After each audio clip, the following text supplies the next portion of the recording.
Hello, and welcome to Divine Breakthrough Now. My name is Grace, and I'm so happy to have you join us this morning.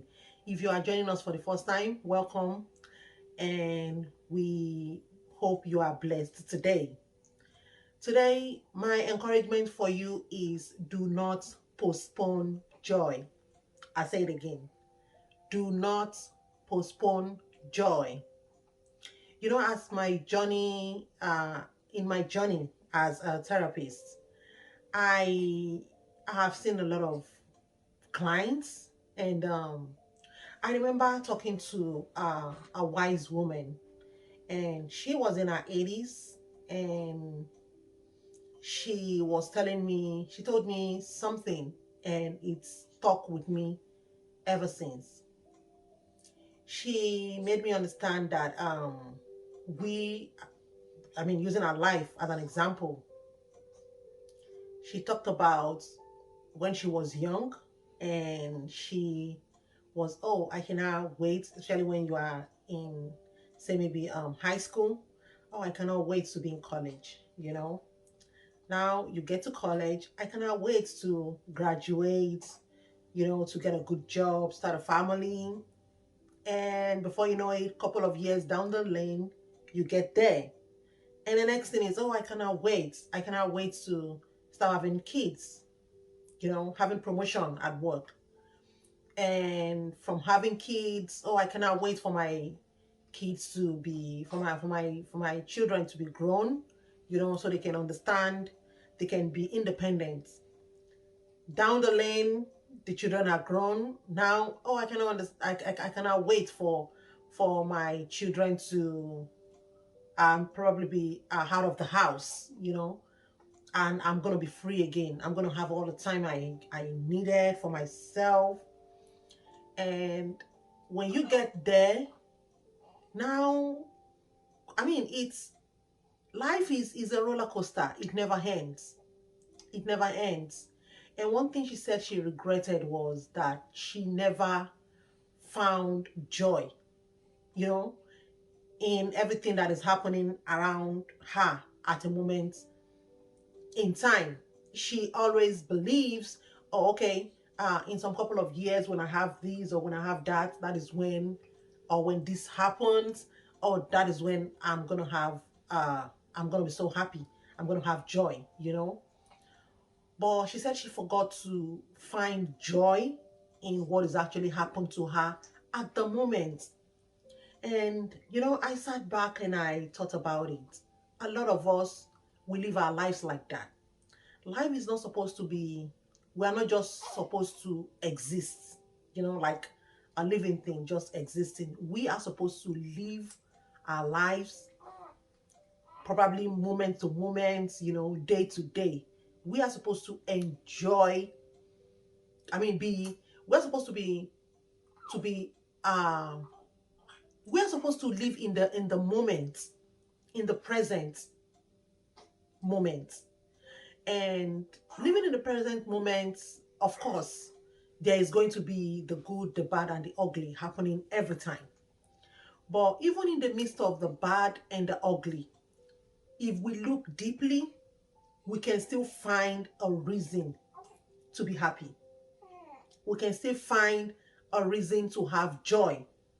We should not only think that only when the good happens, that is when we can have joy. No. Even in the midst of tribulations, in the midst of trials, in the midst of tests, we can still find a reason to be happy.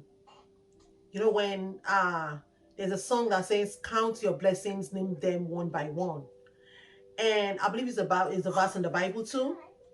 And when we count our blessings, we want to count the good things that happens to us. Oh, I was able to get a new job. I was able to get a new house. I was able to get a new car. I have a new baby. I have anything that can add to us. That is what we actually count as blessings. But sometimes when we sit down and think deeply, we can see that some subtractions can also be a blessing. Some subtractions can be a blessing. If the Lord saved you from a very bad situation, probably from someone you thought was a friend, and miraculously the Lord took that friend out of your life. Maybe you guys just don't talk anymore. Isn't that a blessing? To me, it is. If the Lord saved you from a bad marriage, yes, a lot of people nobody prayed. I'm going to believe nobody prayed that when they get married, they want to be divorced. But it happens. And especially when probably the marriage is an abusive one, you know, if there's a lot of violence in the marriage, and all you can just, for your sanity and for your safety, all the only way out was a divorce. And if you can get the divorce, I mean, I believe that is supposed to count as a blessing. Something that might, let me put it that way, something that is, it is already bringing you sadness. It is already, probably making you worried. And this violence in marriages, in families, has brought some people there. Some people died. And I'm not gonna say maybe those people, they don't maybe we are more worthy than them. No, we're not. Okay. And if it happened to them, it could happen to us too. And if the Lord saved us from that kind of situation, I mean, there are, even not just women go through domestic violence, even men. I've seen situations where men are being bullied by their wives. I've seen situations where men, I mean, you don't know what people go through when people sit down with you and they open up their hearts to you. People go through a lot of things. So this is not, when I say domestic violence, I'm not even talking about being a woman alone. Even men go through violence in marriages. And if the Lord can save you from that toxic situation, do you really think that is not a blessing? It is. So when we count our blessings, I don't believe we should only count things that was added to us, like a new job, a new car, a new house, uh, not everything that is being added. Some things that are being subtracted from us should also be counted when we count our blessings.